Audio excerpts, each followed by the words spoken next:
My wife and I are challenging ourselves to watch IMDb's top 100 rated movies. We spin this wheel, land on a random movie, find it online, and watch it. Back to the future. Here is our 8th episode in the IMDb Top 100. Before we start the video, I would like to ask you to please consider subscribing to the channel. Every like, comment, share, and subscription helps me to continue to make videos like this for you guys. Back to the Future is ranked number 30 on IMDb. The film was directed by Robert Zemeckis and was his 4th film. With special guests Catherine and Nick, we rented the movie on Amazon. All 4 of us had seen Back to the Future before, but it had been a while for all of us. Back to the Future follows Marty McFly, a 17-year-old high school student who is accidentally sent 30 years into the past in a time-traveling DeLorean invented by his close friend, the maverick scientist Doc Brown. Back to the Future went through production hell before it was finally made. Bob Gale and Robert Zemeckis wanted to make the film together, with both men writing and Zemeckis directing, off of an idea that Bob Gale had. He had seen his father's high school yearbook, and he wondered if he and his father would have been friends if they had attended school together. The two began a draft in late 1980 and began pitching the film. Ultimately, while Columbia Pictures president Frank Price liked the film, he opted not to greenlight it. The most successful comedies at the time featured sexual elements, and Back to the Future was considered too tame by comparison. The project was put into turnaround, which is a process allowing other studios to purchase the idea. The project was rejected somewhere around 40 times, sometimes multiple times by the same studio. It wasn't until Robert Zemeckis directed Romancing the Stone, which released in 1984 and was significantly successful, that Zemeckis had enough credibility to return to Back to the Future. While Michael J. Fox was the first choice to play Marty, the role initially went to Eric Stoltz due to conflicting interests with Michael J. Fox on Family Ties. After nearly a month of filming, it was determined that Stoltz was not the right actor to play Marty, and Michael J. Fox was approached about filming again. He agreed without having read the script.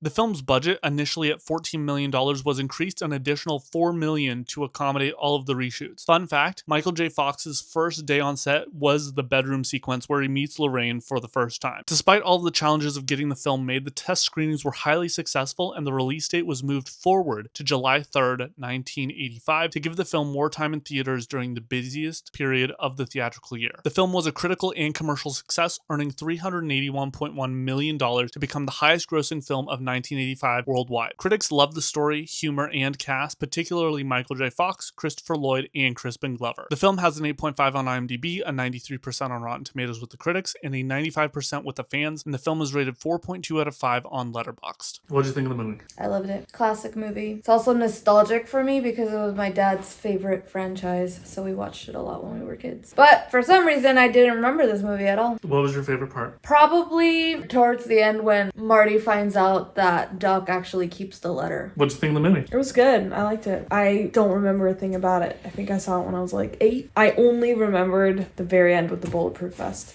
Nothing before or after that. So it was very fun. I enjoyed it quite a bit. What was your favorite part? I liked how they were doing the climax, like with everything going wrong and Doc having to fix everything. Like all of the wires getting undone, like as he was like trying to die. I liked all of that. That was good. Do you have any notes? Crazy plot in the middle there. You know what? That was just wild. That's all I'll say. What did you think of the movie? It's a classic. It's just an all-time classic. It's been a long time since I've seen this like all the way through too, so it feels like I'm kind of watching again for the first time, which is nice. What was your favorite part of the movie? You know, I really liked the beginning setup into the movie because I never really like remembered that beginning portion, and really does such a good job with like setting everything up for the rest of the movie, and like everything pays off at the end too. It was a really well thought out movie. And do you have any critiques? Yeah, don't kiss your mom.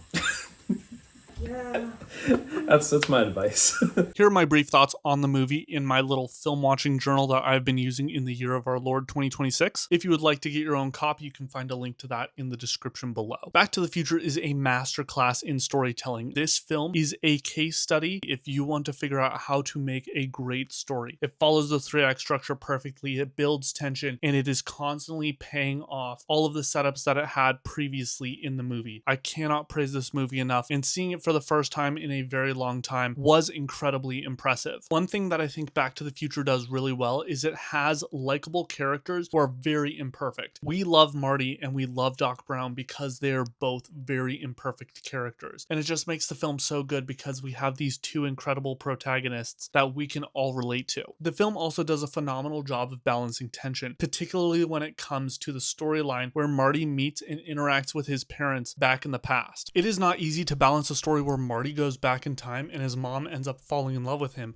but I think that Bob Gale and Robert Zemeckis did such a good job of showing that this was not correct and it was inappropriate, because Lorraine is the one who says, this doesn't feel right, it feels like I'm about to kiss my brother. It's tension, it keeps you on the edge of your seat, you're uncomfortable, and I think it serves the film really well. One of the biggest things I think you can explore with this film is, why does the time travel work so well? And I think the answer is that Marty is not intentionally trying to time travel. In so many films where the time travel feels like a shtick that is just there to move the plot forward, this movie goes the opposite direction, where it is unintentionally Marty who gets sent back in time. And so consequently, he's not trying to change the future, he's just trying to get home, and that's what makes it work so well. The visual effects are beautiful in this film, and I think they work really well, especially for the time. I have no notes, I thoroughly enjoyed this movie. You can see Annelle and I's rankings right here and where we both put the movie, and that is the 8th episode in the IMDb Top 100. If you like this video, please let us know, comment your thoughts on Back to the Future, and follow us on our quest to watch these incredible movies. And finally, I am also a movie director, and you can watch my film Letting Go of Jack at any of these links. Also, if you are interested in physical media like I am, you can pick up a physical copy of the film on Amazon, also in the description. Thank you guys for watching, and we will see you in episode 9.